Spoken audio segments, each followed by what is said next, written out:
Oremos juntos, hermanos.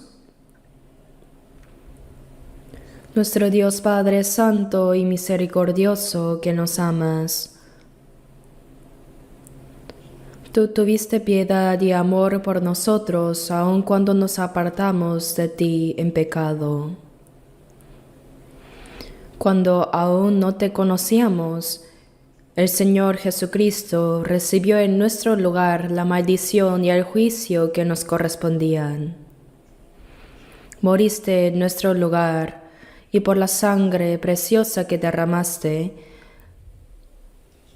limpiaste nuestros pecados para siempre, para que ya no recibamos más el juicio ni la maldición. Sin ningún mérito nuestro nos salvaste, nos hiciste hijos de Dios y nos diste la vida eterna y la gloriosa esperanza de entrar en el reino eterno de Dios. Te agradecemos por esa gracia tan grande. En esta hora, gracias porque hoy también nosotros, los redimidos por la sangre preciosa de Jesús, estamos reunidos ante ti para alabar tu gran amor y gracia, para aprender tu palabra y compartir la comunión en la santa congregación que siempre está contigo. Creemos que ahora también estás entre nosotros. Por favor, cuida a cada uno de nosotros y con tu mano misericordiosa sosténnos. Levántanos más plenamente con tu gracia, palabra y el poder del Espíritu Santo, para que podamos vivir el resto de nuestras vidas sin vergüenza como hijos de Dios. Por favor, Señor, gobierna toda nuestra vida para que cumplamos la santa voluntad de Dios, y para que así podamos darte el gozo y la gloria solo a ti. Entre nosotros, si hay alguien que todavía no ha comprendido verdaderamente el amor de Dios, por favor abre su corazón y guíalo para que pueda llegar a tener la misma vida eterna y esperanza que nosotros. A todas nuestras iglesias en el país y en el extranjero, y a todos los hermanos que están guardando la fe y predicando el Evangelio aún en medio de muchas dificultades, te pedimos, Dios, que estés con ellos, con tu palabra, gracia y poder más grandes, para que en esta última generación puedan realizar bien la misión de la evangelización. Anhelamos guiar a más almas perdidas ante ti, Señor. Haz que cada día más almas puedan ser salvadas.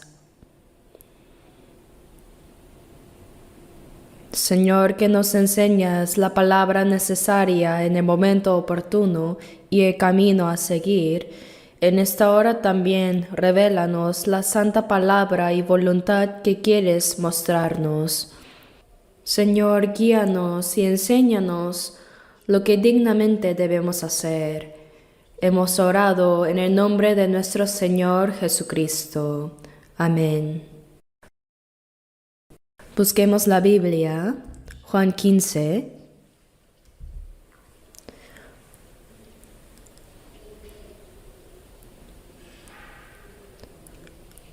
Juan capítulo 15, versículos 3 y 4. Leamos juntos Juan 15, versículos 3 y 4. Ya vosotros estáis limpios por la palabra que os he hablado. Permaneced en mí y yo en vosotros. Como el pámpano no puede llevar fruto por sí mismo si no permanece en la vid, así tampoco vosotros si no permanecéis en mí. Acabamos de leer de manera seguida la palabra en Juan capítulo 15.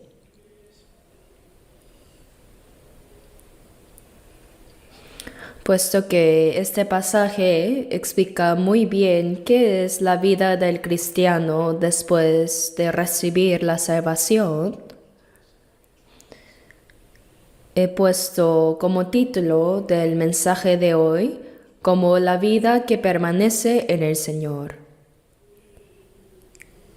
Tenemos que entender qué significa la vida de permanecer en el Señor. Hace un momento también el coro cantó Cristo mora siempre en mi corazón y yo estoy en él, como en la parábola de la vid. Así cantaron, ¿verdad? El Señor, después de salvarnos, no nos dice, bueno, ya fuiste salvo, nos vemos allá en el cielo. No es así. Cuando dos personas se conocen por primera vez, son extraños. Pero cuando se casan, no solo se aman, sino que también asumen una gran responsabilidad mutua. Se ayudan, se cuidan, se respetan, se protegen y comparten todo, ¿verdad?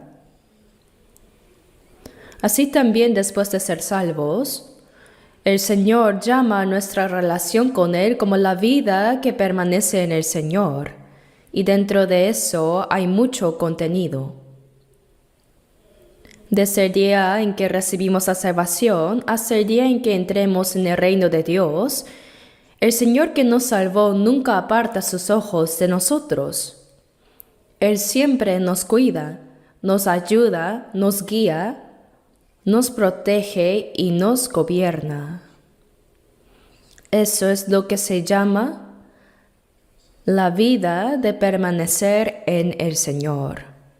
Yo soy la vid, vosotros los pámpanos. El que permanece en mí y yo en él, éste lleva mucho fruto, porque separados de mí nada podéis hacer.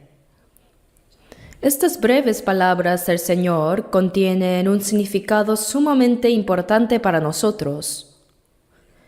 Entonces, las palabras que dijo Jesús fueron explicadas en detalle por el apóstol Pablo acerca de qué significa la vida de permanecer en el Señor. La vida del cristiano renacido no es en absoluto una vida religiosa. Como ustedes saben, en este mundo hay muchas religiones y cada una tiene sus propios ritos.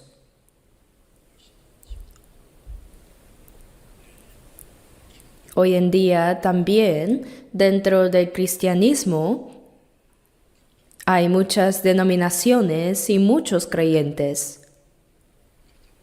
Y lo que más se considera importante es reunirse para cantar himnos, orar y adorar, dicen, ¿no? Muchos piensan que con asistir a eso ya es la vida del cristiano. Pero si terminara solamente en eso, entonces no sería más que simplemente una vida religiosa. No sería diferente de cualquier otra religión.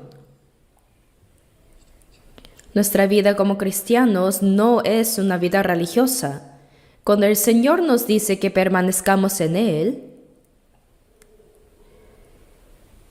significa que estemos unidos al Señor en vida, en la gracia de Dios, en su palabra y en su poder. No sé si me hago entender. Quizás alguno piense, ¿cómo podemos estar unidos al Señor? Pues es vivir unidos al Señor por la vida, la palabra y el poder del Espíritu Santo. Por eso, en 1 de Juan 2:6 dice, el que dice que permanece en Él, debe andar como Él anduvo. El que dice que permanece en Él, debe andar como Él anduvo. ¿Por qué? Porque el Señor habita en los salvos. Y en Juan 14:20 dice, en aquel día vosotros conoceréis que yo estoy en mi Padre, y vosotros en mí, y yo en vosotros. Ese día es cuando recibimos la salvación de manera personal.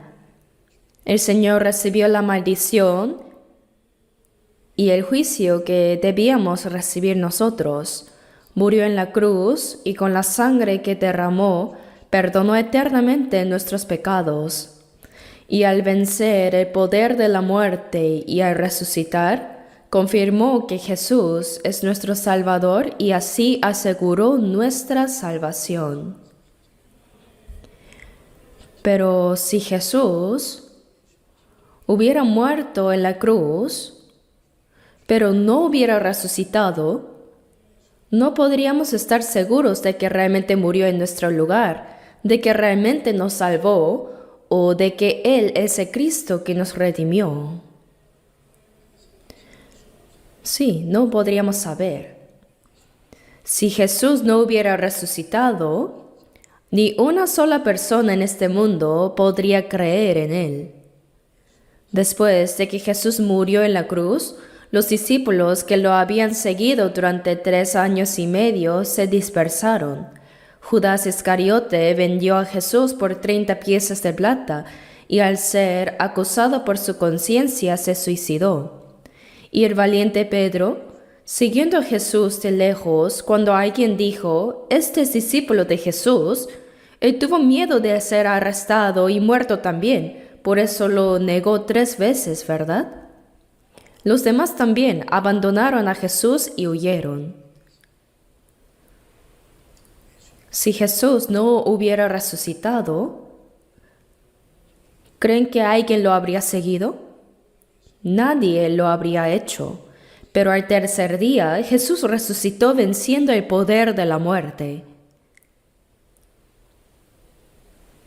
Se apareció primero a las mujeres que fueron al sepulcro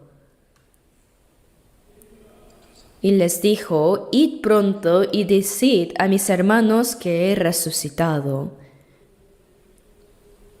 Entonces, esas mujeres que habían ido a la tumba fueron las primeras en ver al Señor resucitado y fueron a contarles a los discípulos lo sucedido. Sin embargo, ellos todavía no podían creer.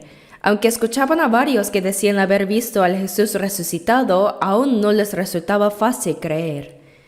Pero cuando estaban reunidos, dudando y con incertidumbre, de pronto Jesús apareció en medio de la sala y les dijo, «Paz a vosotros».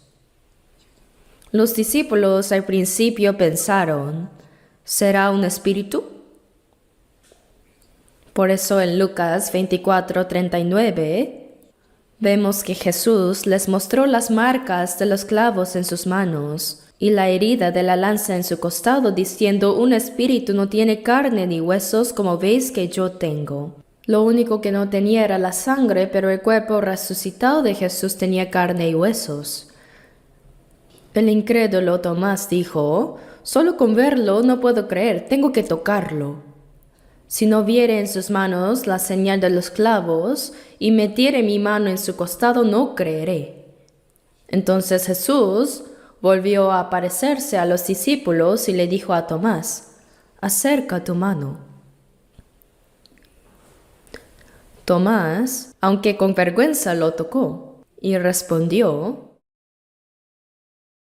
«Señor mío y Dios mío».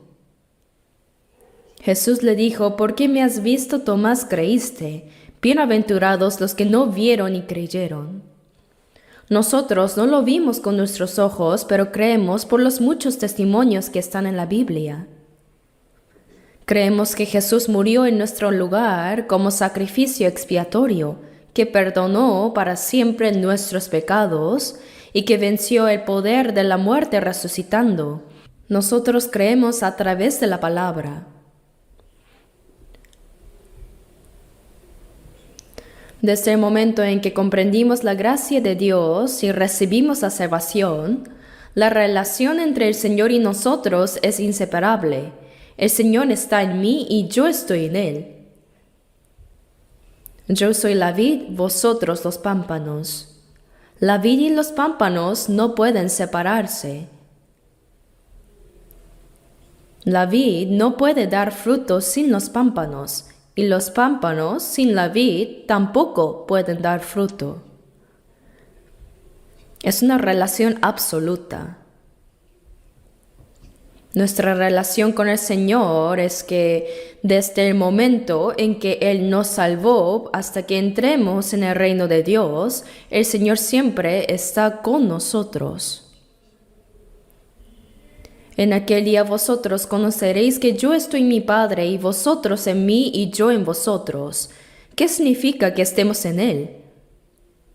Significa una unión perfecta. Es como cuando el herrero pone un hierro en el horno ardiente.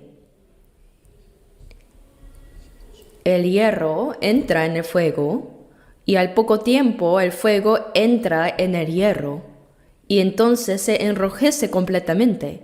¿Eso es fuego o es hierro? Es hierro pero convertido en un carbón encendido.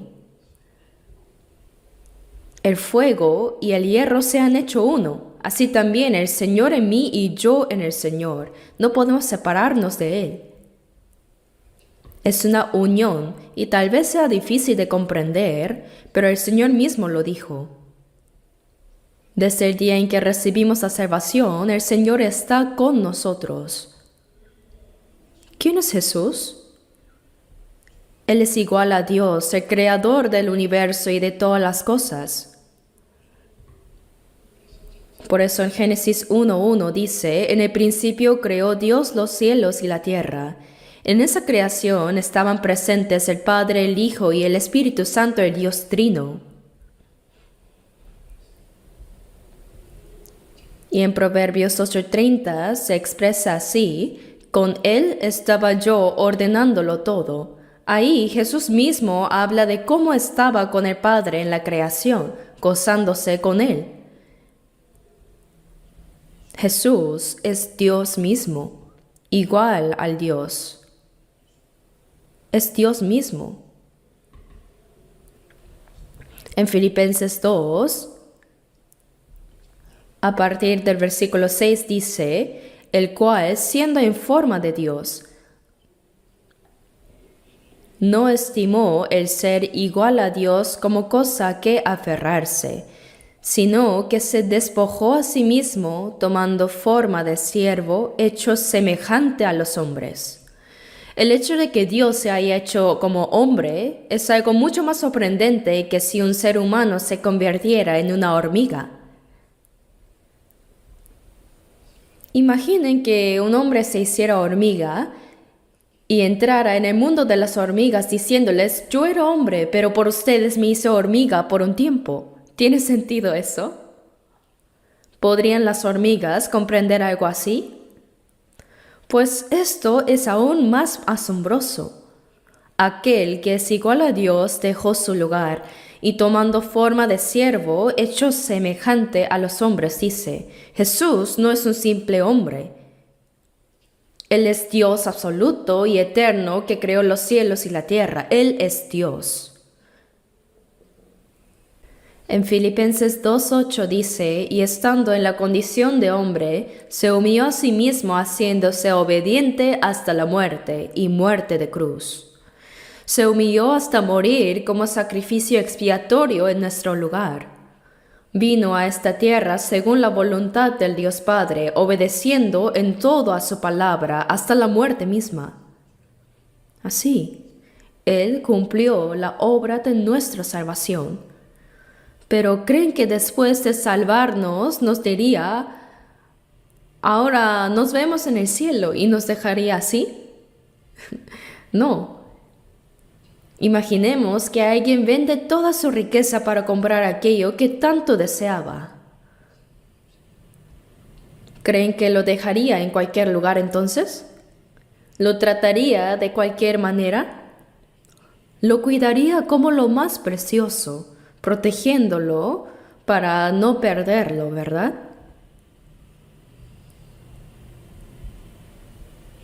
Dios entregó a su Hijo unigénito hasta la muerte en la cruz. Y Jesús mismo se ofreció como sacrificio expiatorio, recibiendo la maldición y el juicio que nos correspondían. Él derramó su sangre para perdonar eternamente nuestros pecados. Entonces, después de salvarnos, ¿qué creen que hará el Señor? El Señor permanece en nosotros. En aquel día vosotros conoceréis que yo estoy en mi Padre y vosotros en mí y yo en vosotros.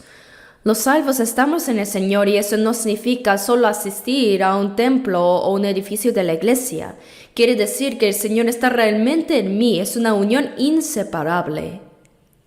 Así como la vid y los pámpanos no pueden separarse. Con nuestra mente humana no podemos explicarlo completamente. Pero lo cierto es que el Señor está en mí y yo en el Señor. El Señor y nosotros nos hemos hecho uno. En Gálatas 2:20 dice, con Cristo estoy juntamente crucificado, y ya no vivo yo, mas vive Cristo en mí. El Señor no solo murió en la cruz por nosotros, sino que cuando recibimos la salvación, creemos que en la muerte del Señor también nosotros morimos y que en su resurrección también vivimos juntamente con Él. Hemos sido unidos a su muerte y a su resurrección y ahora somos inseparables de Cristo. Ya no vivo yo, mas vive Cristo en mí. El Señor habita en mí.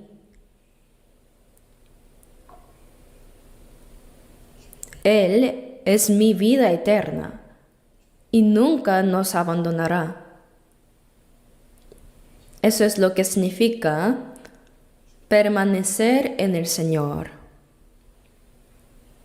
Estamos unidos por la gracia de Dios, por su amor, por su palabra y el poder del Espíritu Santo. ¿Me dejo entender? ¿Qué es la vida de permanecer en el Señor? ¿Acaso es algo que podamos escuchar y simplemente decir, qué interesante? Qué curioso. Como si no tuviera relación con nosotros así. No.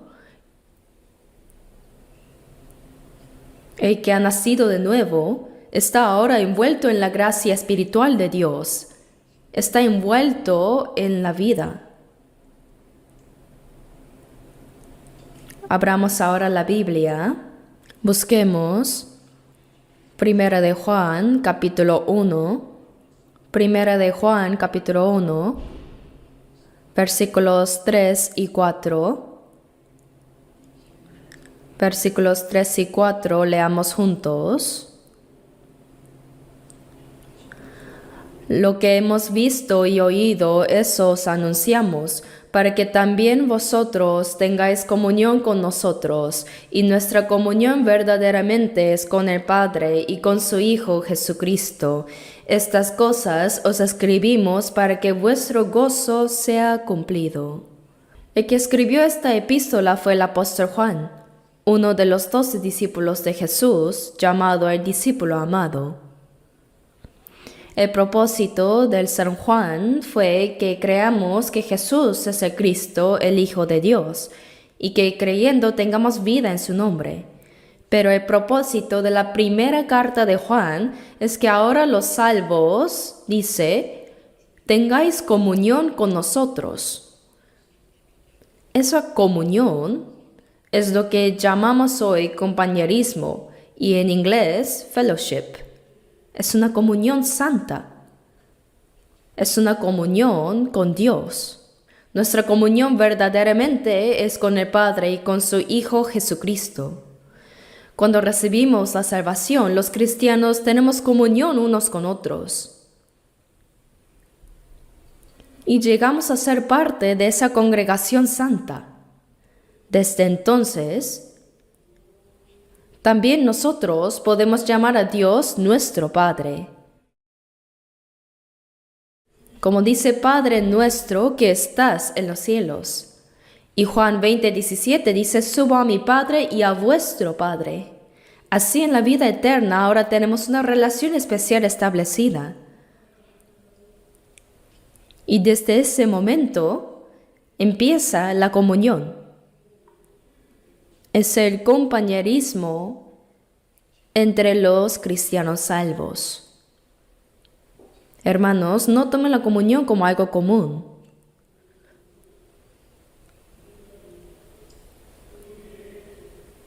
Cuando un hombre y una mujer se aman y se casan, desde ese momento hasta la muerte asumen una responsabilidad mutua. Deben amarse, protegerse, ayudarse y respetarse. Asimismo, al recibir la salvación, no solo se establece una relación santa y absoluta entre el Señor y nosotros, sino también entre los cristianos salvos. Esa relación se llama comunión. Dice, nuestra comunión verdaderamente es con el Padre y con su Hijo Jesucristo. No es una comunión meramente humana, sino que en el centro de esa comunión está el Dios Padre y Jesucristo. Aunque no lo podamos ver en esta hora también, el Señor está en medio de nosotros. Dios Padre y el Señor Jesús están presentes aquí mismo. Por eso cuando nos reunimos para orar, cantar himnos, aprender la palabra y compartir comunión, el Señor mismo es el dueño de esa comunión. Es la comunión que se tiene con el Padre y con el Hijo Jesucristo.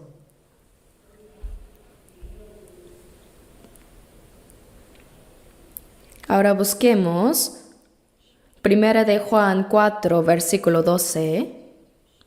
4:12. Leamos juntos. Nadie ha visto jamás a Dios. Si nos amamos unos a otros, Dios permanece en nosotros y su amor se ha perfeccionado en nosotros. Nadie ha visto jamás a Dios. Ningún ser humano ha visto a Dios directamente.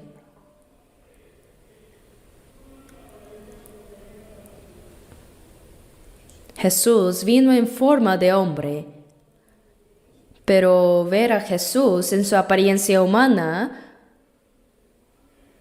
no significa que hayamos visto a Dios mismo en toda su gloria.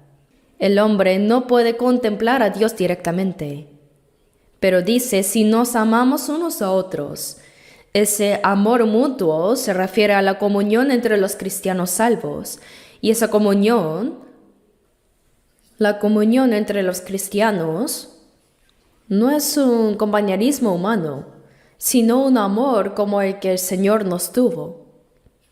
En 1 Juan 4:11 dice, amados, si Dios nos ha amado así, debemos también nosotros amarnos unos a otros. El Señor mandó a amaos unos a otros como yo os he amado. El amor del cristiano no es un amor humano. El amor humano siempre es condicional. Si me aman, yo también le amo. Pero si me odian, yo también puedo odiar. Si me conviene también, me acerco a otros. Pero ese no es el verdadero amor, ¿verdad? Romanos 12:9 dice, el amor sea sin fingimiento, si existe un amor fingido. 1 Pedro 1:22 dice, habiendo purificado vuestras almas por la obediencia a la verdad mediante el Espíritu, para el amor fraternal no fingido, amaos unos a otros entrañablemente de corazón puro. Los salvos amamos a los hermanos sin ningún interés personal oculto. Amamos porque el Señor nos amó primero. Esa es la comunión santa. Por eso dice, nadie ha visto jamás a Dios. Si nos amamos unos a otros, eso significa, en otras palabras, comunión, fellowship, una verdadera relación de amor en Cristo. Si nos amamos unos a otros, Dios permanece en nosotros. ¿Dónde está Dios? En medio de los que se aman mutuamente. Ahí está. Y dice, y su amor se ha perfeccionado en nosotros. Ese amor de Dios va creciendo y cumpliéndose en nosotros. El amor no es algo que se guarda en secreto dentro de uno mismo, sino que se comparte. El amor de Dios se manifiesta cuando los que han recibido ese amor se aman entre sí, en una comunión santa de amor. Ahí está presente Dios. Por eso, en San Juan 14:20 dice, en aquel día vosotros conoceréis que yo estoy en mi Padre, y vosotros en mí, y yo en vosotros. Desde el día en que recibimos la salvación, sabemos que el Señor está en nosotros, los salvos, el pueblo santo, y que nosotros estamos en Él. Estamos en Él. Ahora abramos en 1 Corintios, capítulo 1.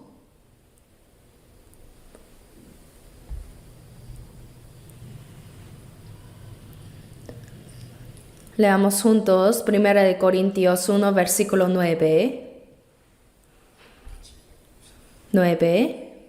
Fiel es Dios por el cual fuisteis llamados a la comunión con su Hijo Jesucristo nuestro Señor. Fuisteis llamados. Aquí ser llamados significa que Dios nos apartó del mundo para ser santos. Cuando escuchamos el Evangelio de la gracia de Dios y lo comprendimos, respondimos al llamado de Dios. En el Salmo 50, versículo 1 dice, Jehová ha hablado y convocado la tierra, desde el nacimiento del sol hasta donde se pone. Cuando la palabra de Dios es predicada, es Dios llamando a los hombres de este mundo.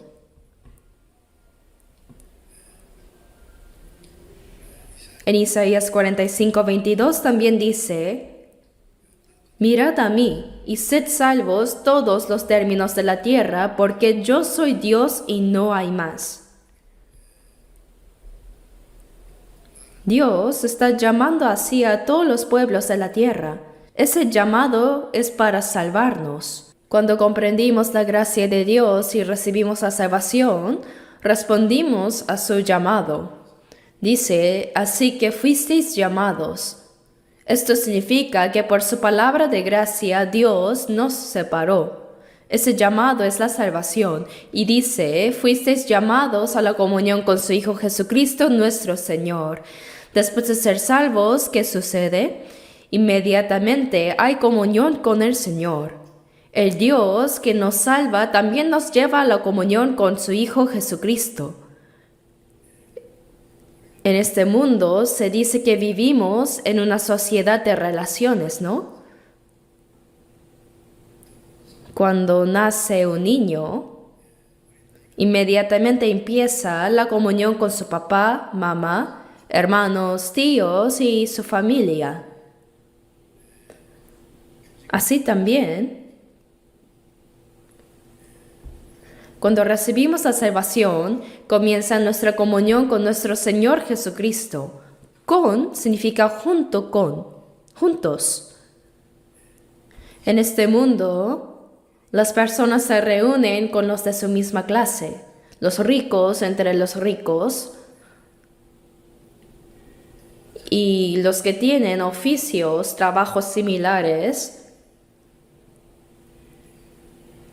se juntan entre ellos. Los delincuentes también con delincuentes. Todos tienen sus propios círculos de comunión, pero nosotros, al ser salvos, entramos en la comunión con Jesucristo nuestro Señor. Fiel es Dios, por el cual fuisteis llamados a la comunión con su Hijo Jesucristo nuestro Señor. Debemos pensar seriamente en lo que significa la comunión. Es estar junto con el Señor, en su amor, en su palabra y en su gracia, siendo un solo cuerpo. Somos un solo rebaño.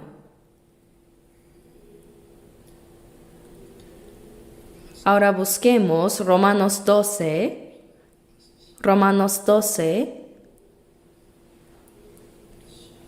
versículos 4 y 5. Romanos 12, versículos 4 y 5, leamos juntos. Porque de la manera que un cuerpo tenemos muchos miembros, pero no todos los miembros tienen la misma función, así nosotros, siendo muchos, somos un cuerpo en Cristo, y todos miembros los unos de los otros. Nosotros, los salvos, aunque somos un solo cuerpo, tenemos muchos miembros.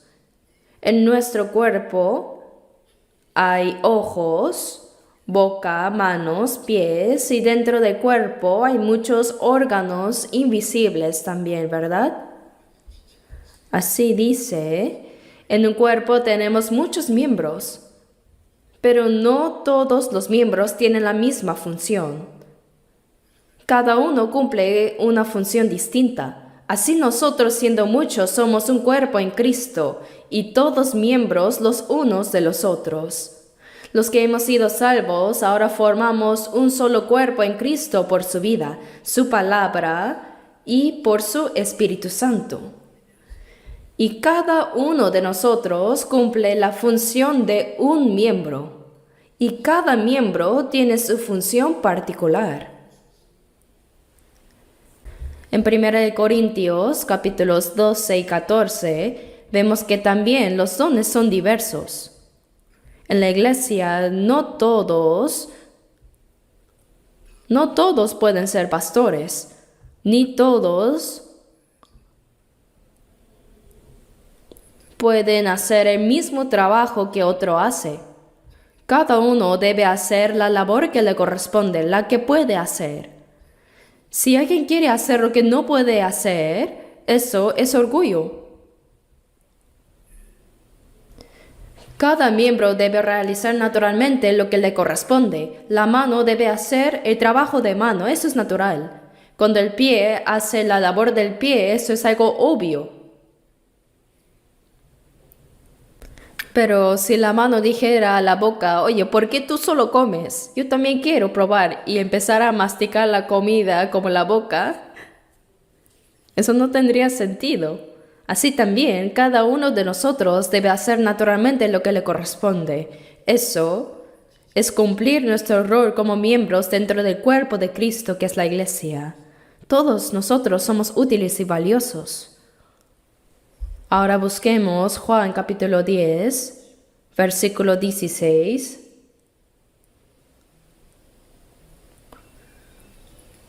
Leamos juntos Juan 10, versículo 16. También tengo otras ovejas que no son de este redil.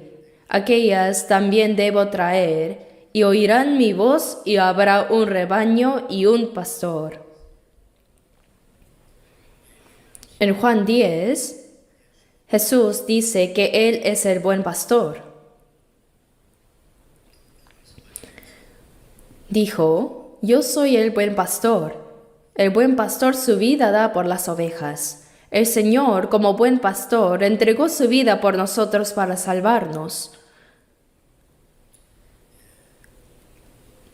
Y también dice, tengo otras ovejas que no son de este redil.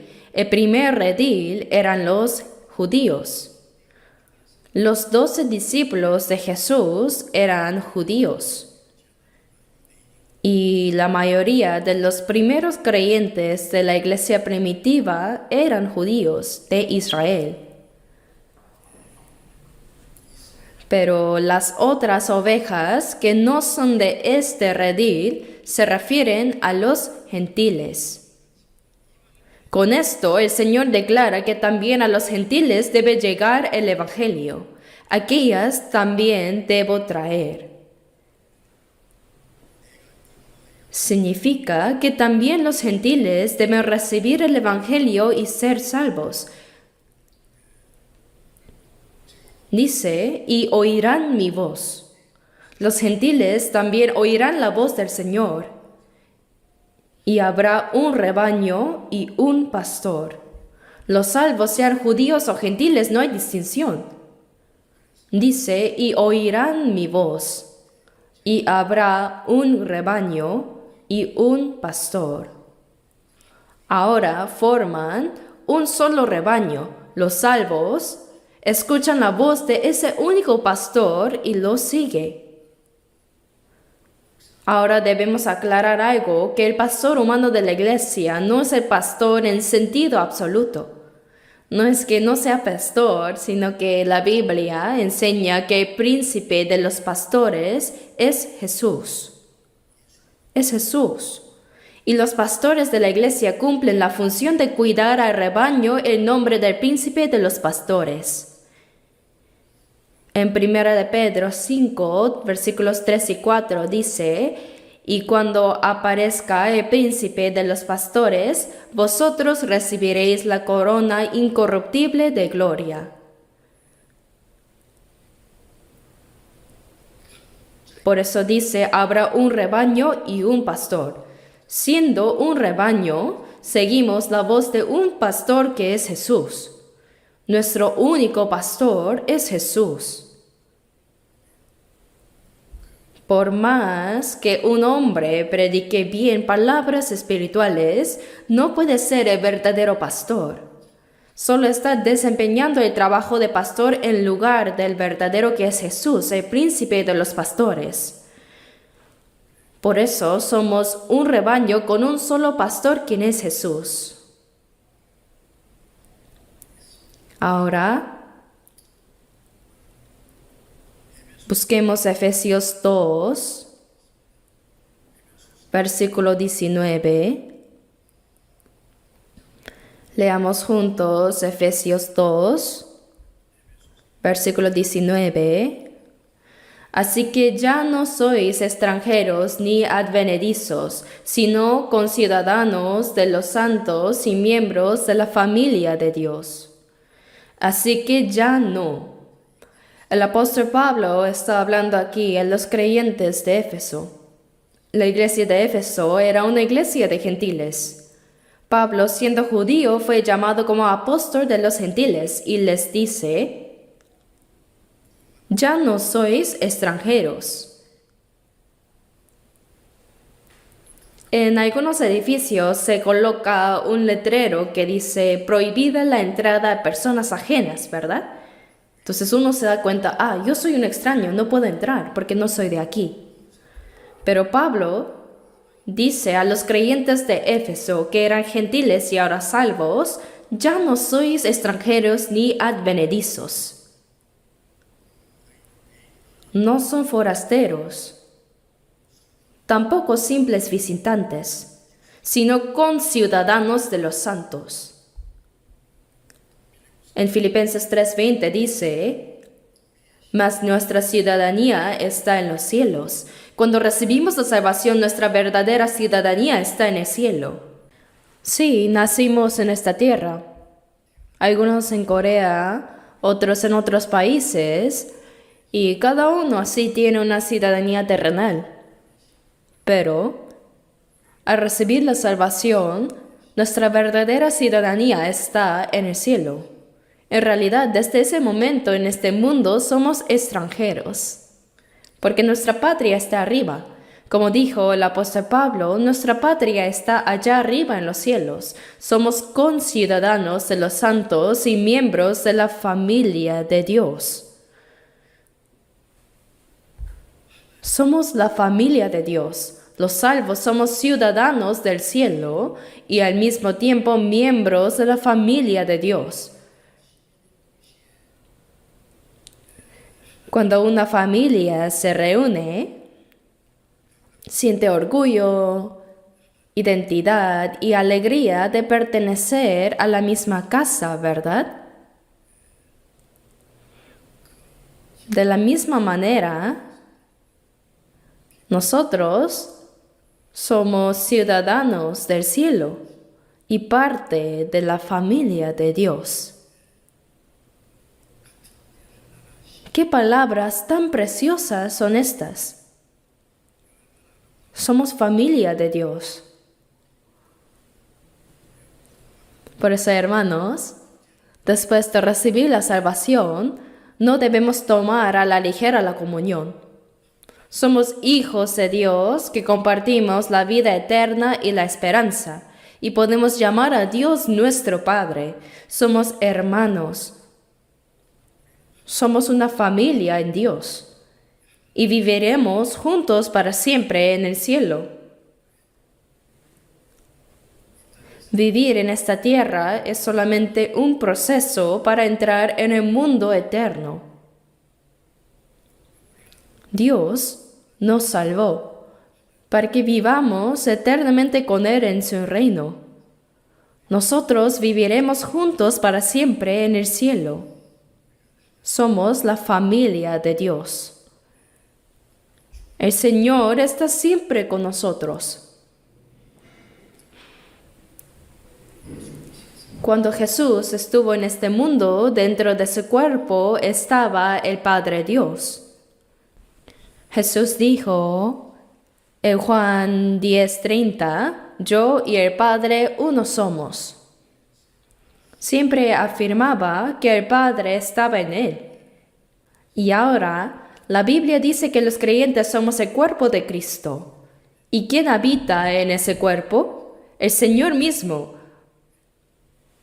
Así como el Padre estaba en Jesús, ahora Cristo está en nosotros. Su cuerpo, que es la iglesia. ¿Dónde está el Señor? En nosotros.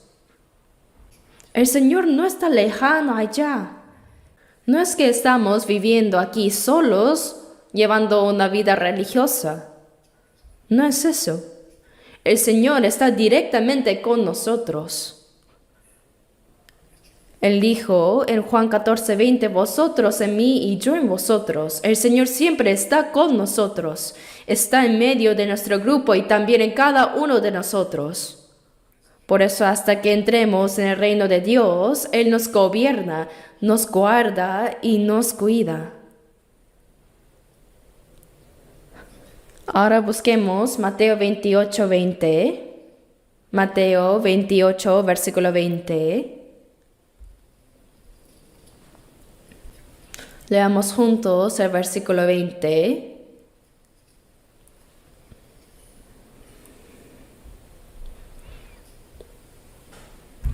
Leamos juntos.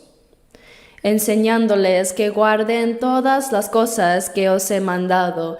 Y he aquí, yo estoy con vosotros todos los días hasta el fin del mundo. Amén. Antes de ascender al cielo, Jesús dio a sus discípulos un último mandamiento. Id por todo el mundo y predicad el Evangelio a toda criatura. Id y haced discípulos a todas las naciones. Cuando uno se salva por medio del Evangelio, se convierte en discípulo de Cristo. ¿Y qué es un discípulo? Es aquel que aprende de su maestro, lo imita, lo sigue y comparte el mismo destino con él. Así, todos los salvos somos discípulos de Cristo. En Hechos 2:41, en el día de Pentecostés, dice que fueron salvas, se añadieron aquel día como 3,000 personas.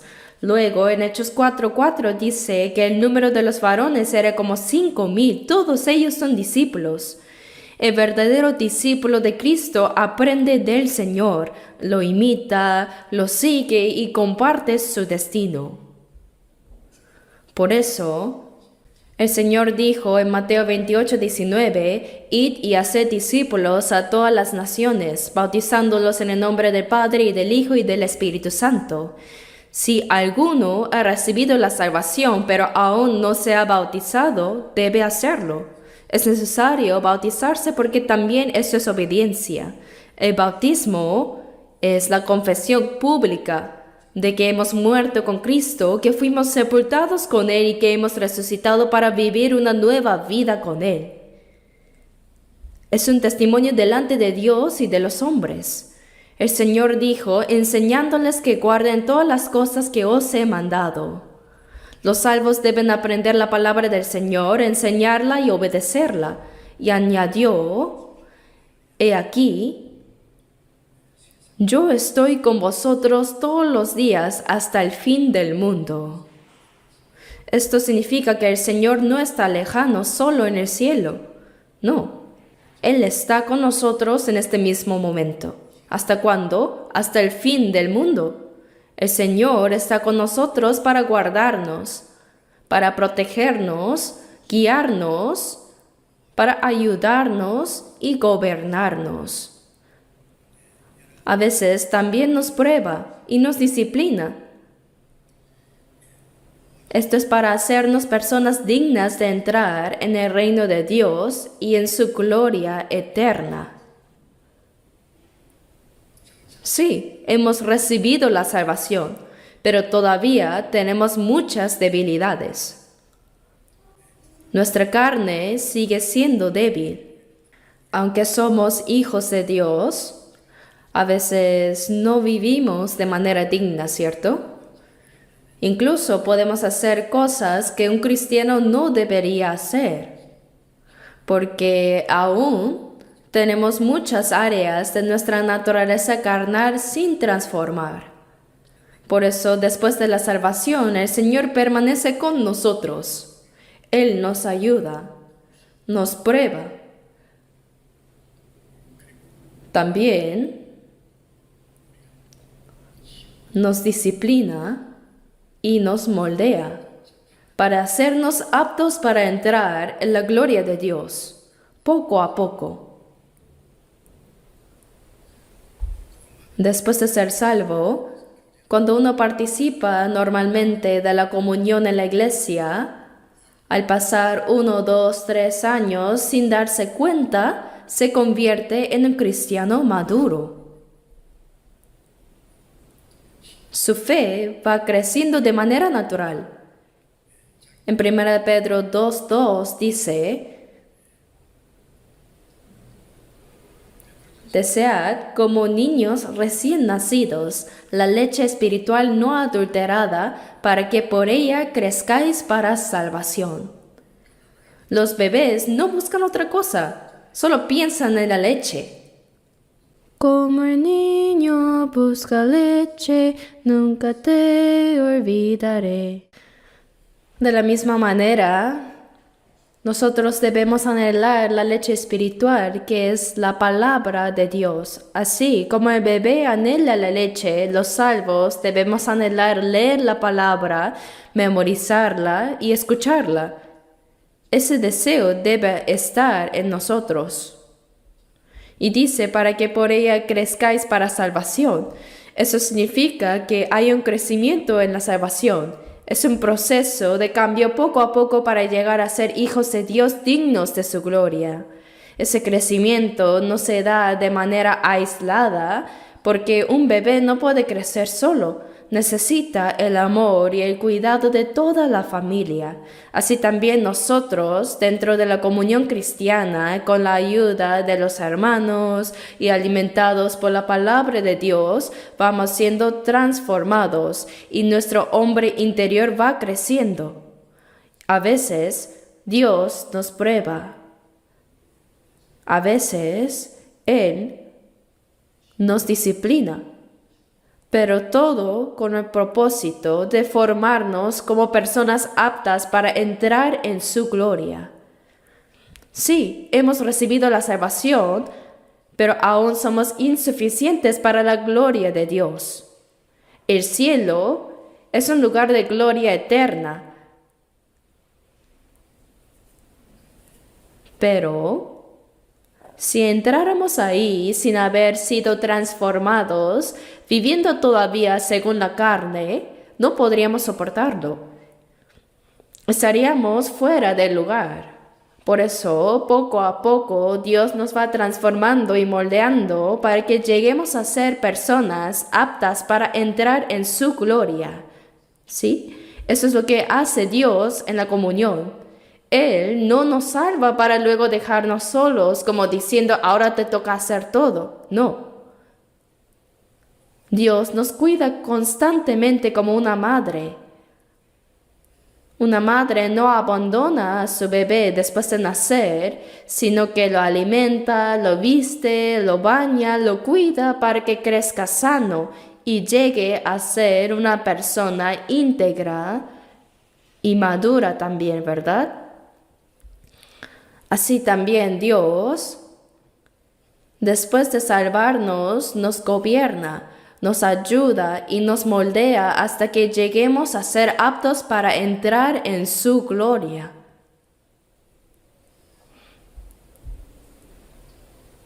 Ahora leamos 1 de Pedro 1, 1 de Pedro capítulo 1.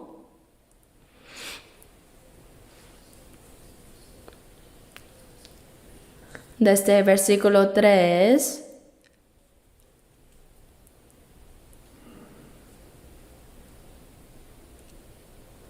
hasta el 7, 3 al 7. Bendito el Dios y Padre de nuestro Señor Jesucristo, que según su grande misericordia nos hizo renacer para una esperanza viva por la resurrección de Jesucristo de los muertos, para una herencia incorruptible, incontaminada e inmarcesible reservada en los cielos para vosotros, que sois guardados por el poder de Dios mediante la fe, para alcanzar la salvación que está preparada para ser manifestada en el tiempo postrero, en lo cual vosotros os alegráis, aunque ahora por un poco de tiempo, si es necesario, tengáis que ser afligidos en diversas pruebas, para que sometida a prueba vuestra fe, mucho más preciosa que el oro, el cual, aunque perecedero, se prueba con fuego, sea hallada en alabanza, gloria y honra cuando sea manifestado Jesucristo.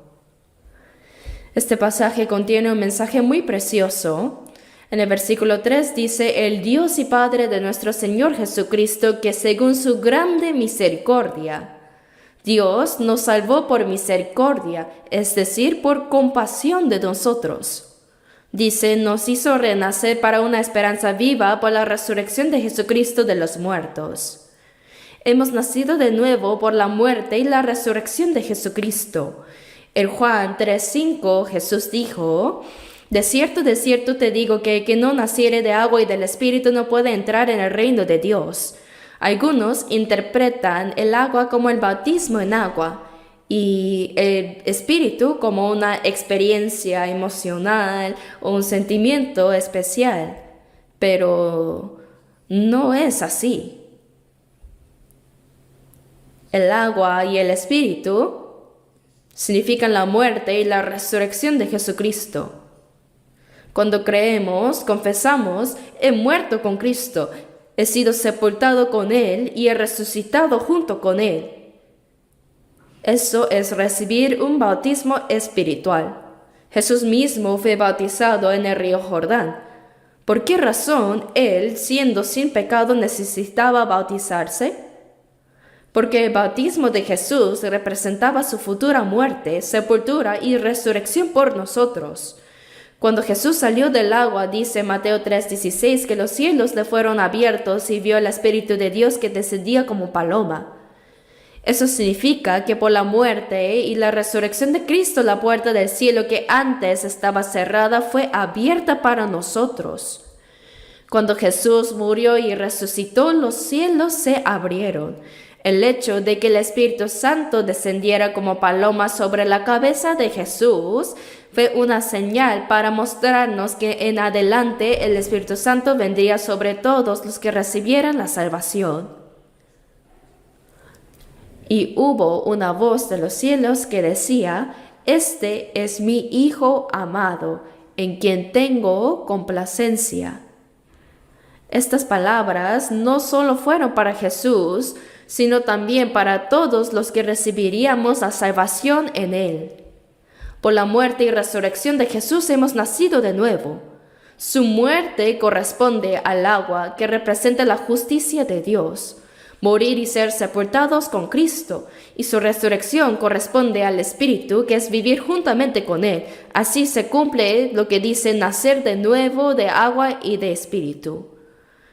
Dice, nos hizo renacer para una esperanza viva por la resurrección de Jesucristo de los muertos. Los renacidos tenemos una esperanza eterna. El versículo 4 dice, para una herencia incorruptible, incontaminada e inmarcesible. Todo lo que hay en este mundo, por más valioso que parezca, tarde o temprano se corrompe, se contamina y desaparece. Pero Dios nos hizo nacer de nuevo para recibir una herencia incorruptible, incontaminada e inmarcesible, reservada en los cielos. El Dios que nos salvó ha preparado en el cielo una herencia eterna y gloriosa para nosotros. Y eso es lo que estamos esperando. Las cosas de esta tierra, por más buenas que parezcan, son pasajeras. Pronto se desgastan, se acaban, se pierden, son vanidad. Pero la herencia celestial permanece eternamente. Versículo 5 dice que sois guardados por el poder de Dios mediante la fe para alcanzar la salvación que está preparada para ser manifestada en el tiempo postrero. Esa salvación se cumplirá en la segunda venida de Cristo. Cuando el Señor vuelva, los muertos en Cristo resucitarán con un cuerpo incorruptible, y los que estemos vivos seremos transformados en un cuerpo glorioso como el del Señor. Esa es la salvación preparada para ser manifestada en el tiempo postrero. Hermanos, parece que vivimos justamente en la época en que podremos recibir al Señor en su venida. Miremos bien cómo está el mundo hoy. ¿Creen que este mundo podrá sostenerse mucho más tiempo? No hace poco, en el 80º aniversario de la victoria de China, se reunieron China, Rusia y Corea del Norte. Lo vi por televisión y el desfile militar fue impresionante. Pero, ¿qué significa eso? Preparativos de guerra. Están fabricando armamento poderoso para amenazar a sus naciones rivales, listos para atacar a Estados Unidos en cualquier momento. ¿Y qué pasa con Estados Unidos? Sigue siendo el país con mayor poderío militar del mundo. Aunque China se fortalezca mucho, no podrá superarlo todo. Pero mientras tanto, Corea del Norte proclama con orgullo que ya tiene muchas armas nucleares capaces de atacar a Estados Unidos.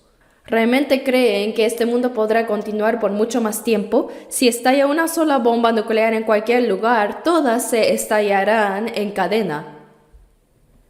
Los científicos dicen que en apenas 30 minutos el mundo entero sería consumido por fuego. ¿Acaso ha existido alguna vez una época como esta? ¿Creen que este mundo durará mucho más tiempo? El presidente de Estados Unidos, con una sola palabra suya, tiene la autoridad para iniciar una guerra nuclear. Lo mismo ocurre con China, con Corea del Norte y con Rusia. Si de repente alguno de ellos ordena un ataque, el mundo llegaría a su fin. Por eso, debemos desechar de nuestra mente el pensamiento de vivir aquí cómodamente y por largo tiempo.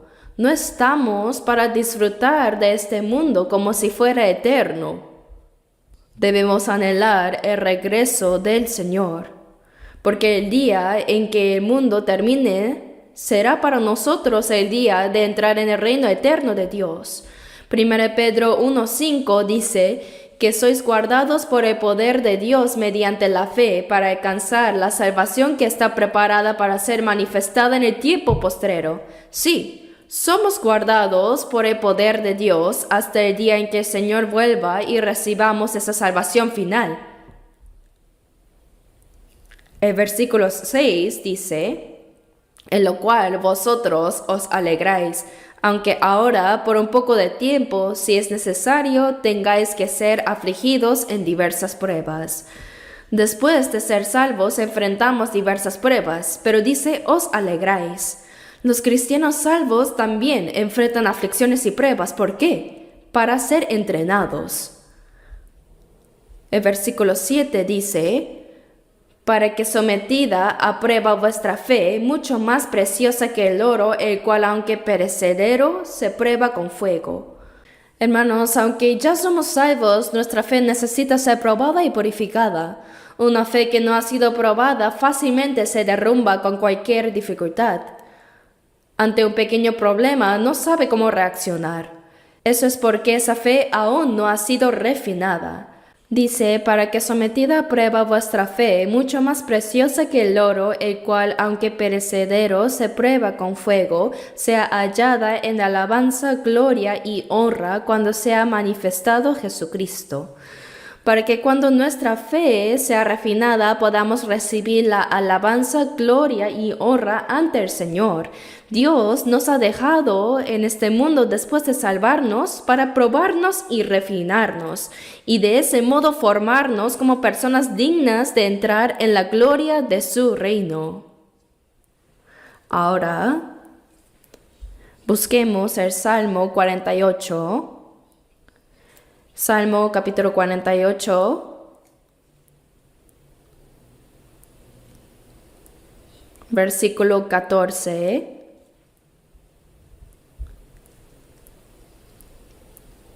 Leamos juntos el versículo 14. Porque este Dios es Dios nuestro eternamente y para siempre. Él nos guiará aún más allá de la muerte. Este Dios es Dios nuestro eternamente. Nuestro Padre Celestial es nuestro Dios para siempre. Él es quien nos guarda. Él nos guiará aún más allá de la muerte. Hasta el último día de nuestra vida, el Señor nos guiará. ¿Cuánto consuelo nos da esta palabra? Dios jamás, nunca nos abandonará. Si Dios entregó a su Hijo unigénito hasta la muerte en la cruz para salvarnos, ¿creen que ahora nos dejará como sea? ¿Creen que nos abandonará? Veamos ahora 2 de Timoteo 4, versículo 18. 2 de Timoteo 4, 18. Leamos juntos. Y el Señor me librará de toda obra mala y me preservará para su reino celestial. A Él sea gloria por los siglos de los siglos. Amén. El apóstol Pablo, al final de su segunda carta a Timoteo, dijo: el Señor me librará de toda obra mala. Desde el día que se encontró con Jesús en el camino a Damasco y fue llamado como apóstol a los gentiles, Pablo predicó el Evangelio, enfrentando persecuciones, peligros, cárceles y finalmente en Roma fue decapitado. Aún así pudo confesar: el Señor me librará de toda obra mala y me preservará para su reino celestial. ¿Fue esto solo para Pablo? No, también para nosotros. El Señor mismo nos libra de todo mal y nos preserva hasta entrar en su reino eterno. Él nos guiará aún más allá de la muerte. Hasta que entremos en el cielo, el Señor está con nosotros. No lo vemos con nuestros ojos, pero esa es su promesa. Creer estas palabras tal como están escritas, recibirlas como verdad, eso es la fe. Eso es la fe. Ahora, abramos en Salmo, capítulo 73.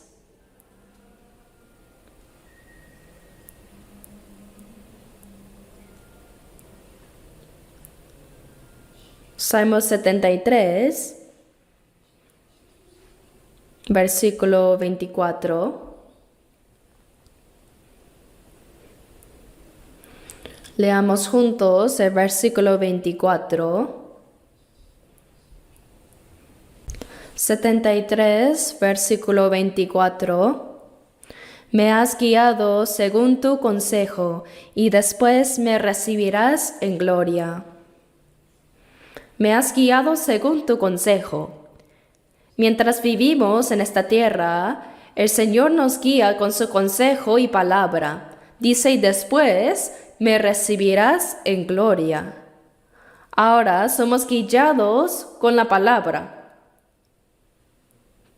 pero dentro de poco seremos recibidos en la gloria eterna.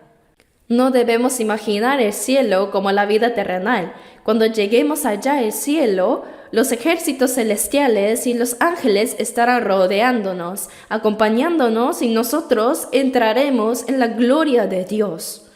Y los ángeles son seres gloriosos, pero ellos no son hijos de Dios, ni son la esposa de Cristo, pero nosotros sí. Nosotros somos hijos eternos de Dios y somos la novia de Cristo. Hebreos 1:14 dice, ¿no son todos espíritus ministradores enviados para servicio a favor de los que serán herederos de la salvación? Por eso los ángeles, al contemplar la salvación que hemos recibido, seguramente sentirán asombrados y hasta una santa envidia. Hermanos, nosotros creemos en esta realidad. En esta realidad que todavía parece un sueño. Pero no está lejos. Soportemos un poco más, hermanos. Juan 17. Busquemos Juan 17.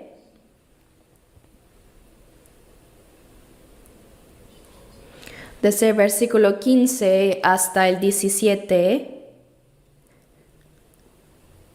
leamos juntos, 15 al 17.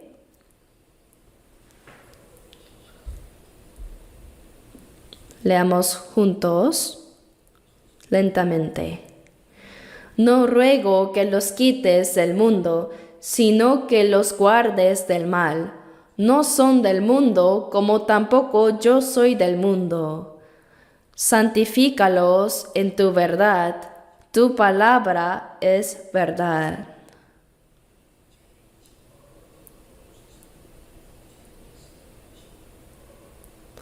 Estas palabras forman parte de la oración larga que Jesús hizo la noche antes de morir en la cruz. Ahí como sumo sacerdote intercedió por nosotros. Él dijo, no ruego que los quites del mundo. Se refiere a los creyentes salvos. Jesús no pidió al Padre que nos lleve rápidamente de este mundo para librarnos de los sufrimientos, sino que los guardes del mal, dice. Jesús pidió que viviendo en este mundo lleno de pecado, el Padre nos guardara para no caer en la maldad.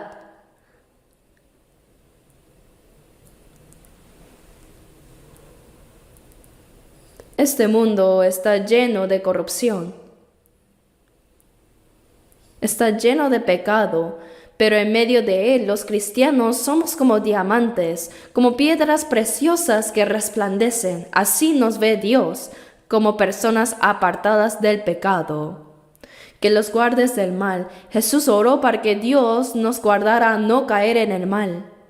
¿Acaso nos llevará de frente al aire como el mundo es tan duro y lleno de pecado? No, más bien Él quiere vernos vivir en este mundo malo y difícil, pero sin caer en el mal, como corresponde a los hijos de Dios.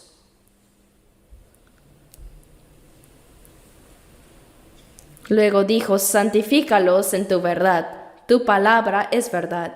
¿Cómo podemos ser guardados del mal? Siendo santificados por la verdad. Hemos sido salvados por la gracia y ahora debemos ser apartados mediante la verdad. Al escuchar, aprender, memorizar y obedecer la palabra de Dios en nuestra vida, poco a poco somos santificados. La santificación significa ser apartados, separados del mundo. Los salvos deben vivir cada vez más apartados del pecado. ¿Acaso puede alguien que va al cielo vivir como los que van al infierno? Apocalipsis 22, versículos 10 y 11 dice, porque el tiempo está cerca. El que es injusto sea injusto todavía, y el que es justo practique la justicia todavía. y el que es santo, santifíquese todavía. Los que van al infierno siguen viviendo en su maldad, preparándose para ese destino. Pero los que somos santos debemos seguir santificándonos, apartándonos del mundo. Los que vamos al cielo debemos vivir como quienes van al cielo. Hermanos, cuando vemos que este mundo está lleno de pecado, debemos reconocer, ellos son el grupo que irán al infierno. Pero nosotros somos hijos de Dios salvados por la gracia de Jesucristo, llamados a entrar en la gloria eterna. Por eso debemos guardarnos del mal y vivir santificados, cada vez más apartados para Dios. Y eso es lo que el Señor desea para nosotros.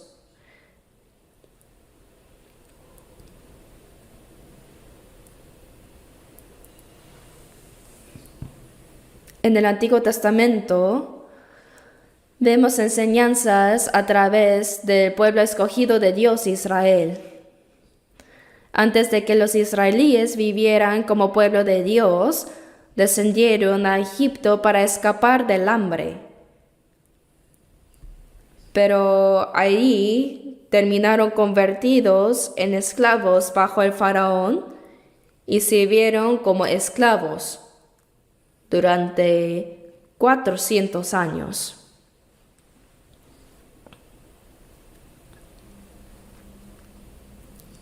En la Biblia, el número 4 representa los 4 puntos cardinales, este, oeste, norte y sur, es decir, el mundo, y también simboliza el sufrimiento. Por eso se dice que 4 es el número de prueba y aflicción. Y 400 años es el tiempo de esclavitud que refleja ese sufrimiento.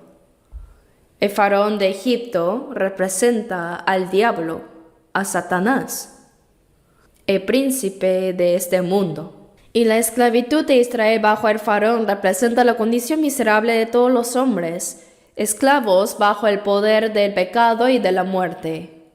Aunque Israel fue escogido como pueblo santo antes de experimentar la gracia de Dios, vivieron 400 años como esclavos en Egipto, sirviendo al faraón. Esto ilustra cómo los hombres, creados a la imagen de Dios, antes de conocerlo, viven esclavizados al pecado y a la muerte. Entonces Dios envió a Moisés. Con las 10 plagas sacó a su pueblo de Egipto y los condujo hacia la tierra prometida Canaán. Pero no entraron de inmediato, sino que pasaron 40 años en el desierto. Durante esos 40 años, todos los que murmuraron y quisieron volver a Egipto, murieron en el desierto bajo el juicio de Dios. Solo los que nacieron en el desierto y los que obedecieron la palabra pudieron entrar a Canaán después de los 40 años. Esto es una figura de que los 400 años en Egipto representan a toda la humanidad esclavizada bajo Satanás y el poder de la muerte.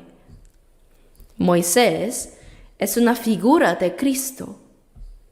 El nombre Moisés significa librado y el nombre Jesús significa Salvador. Después de pasar el Mar Rojo en tierra seca, ¿qué simbolizan los 40 años en el desierto? Es el tiempo de entrenamiento del pueblo de Israel desde su salvación hasta ingresar a la tierra de Canaán. Fue un tiempo de disciplina. Los que miraban atrás a Egipto y los desobedientes murieron en el desierto, y después de 40 años entraron a la tierra de Canaán. Ciertamente, esos 40 años representan también nuestra vida cristiana en la iglesia después de recibir la salvación. Ahora busquemos Hechos capítulo 7. Hechos 7, versículo 38. 7:38.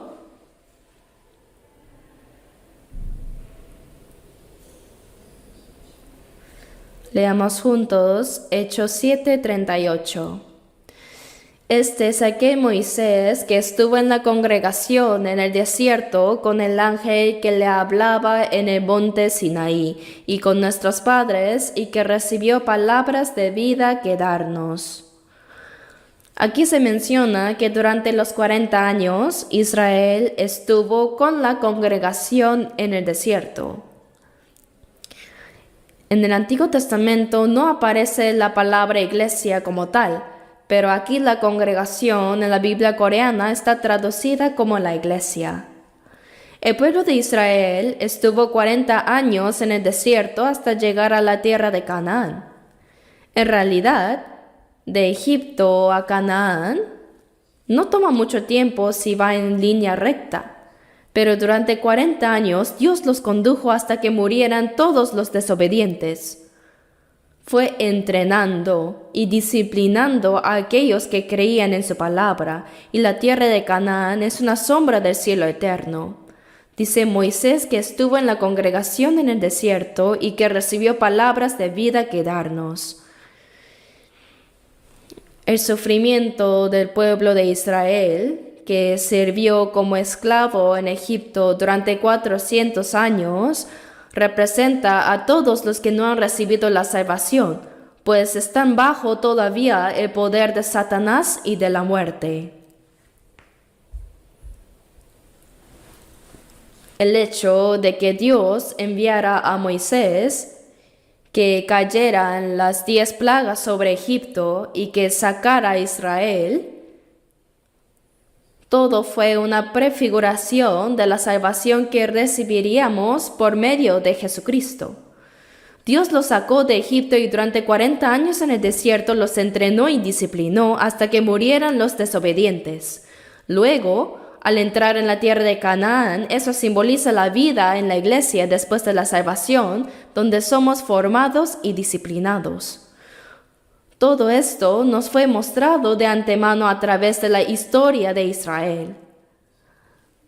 La tierra de Canaán era una figura del cielo eterno. A Israel se le prometió la tierra de Canaán, y a nosotros se nos ha prometido el cielo y la tierra nueva. Hasta que entremos ahí, Dios nos disciplina y guía. Por eso debemos perseverar en esta vida de iglesia. En esta vida de la iglesia, Dios está con nosotros, nos entrena, nos disciplina y nos protege, nos guarda. ¿Qué hizo Dios en el desierto? Durante el día los protegió con la columna de nube y de noche con la columna de fuego. Cada día les daba maná. Les dio agua al hacer brotar de la roca. Y cuando quisieron carne, envió codornices para que comieran. ¿Qué significa eso? Que en nuestra vida de la iglesia, Dios no solo guarda nuestra alma, sino hasta nuestro cuerpo también. Dios nos da gracia espiritual y también cuida de nuestras necesidades físicas. Él no dice, ya fuiste salvo, ahora sufre como sea y nos vemos allá en el cielo. No debemos olvidar que el Señor nos salvó, también nos da todo lo que necesitamos para nuestra alma y cuerpo y que nos guardará hasta que entremos en el cielo. Esa es nuestra vida cristiana. Hay que saber que la vida cristiana no es una vida religiosa. No tomen en vano esta palabra, por favor. El Señor que nos salvó, ciertamente nos guardará hasta que entremos en su reino. El mismo Dios que guió y protegió a Israel en el desierto hasta Canaán con la columna de nube y de fuego, es el mismo Dios que nos guardará y protegerá hasta que entremos en el cielo. Como ya se nos ha acabado el tiempo, debo terminar aquí. La próxima vez continuaré hablando sobre la vida que permanece en el Señor. Oremos juntos. Nuestro Dios Padre misericordioso, tuviste piedad y amor de nosotros que estábamos apartados de ti en pecado. El Señor Jesús recibió toda la maldición y el juicio que nosotros debíamos recibir, y por su preciosa sangre derramada lavó nuestros pecados para siempre. Te agradecemos por tu gracia tan grande de salvarnos sin ningún mérito nuestro. Gracias porque sabemos que hasta que entremos en el reino de Dios, tú nos guardas y proteges. Sosténnos para que nadie de entre nosotros caiga de esta santa congregación. Renuévanos en santidad y perfección cada día, para que podamos estar ante ti gloriosamente cuando vuelvas pronto. Haz que nuestro corazón no sea arrastrado por las cosas vanas y los pecados de este mundo. Para esto, Señor, renuévanos y santifícanos cada día. Por favor, gobierna y guía, Señor, el resto de nuestras vidas. Hemos orado en el nombre de nuestro Señor y Salvador Jesucristo. Amén.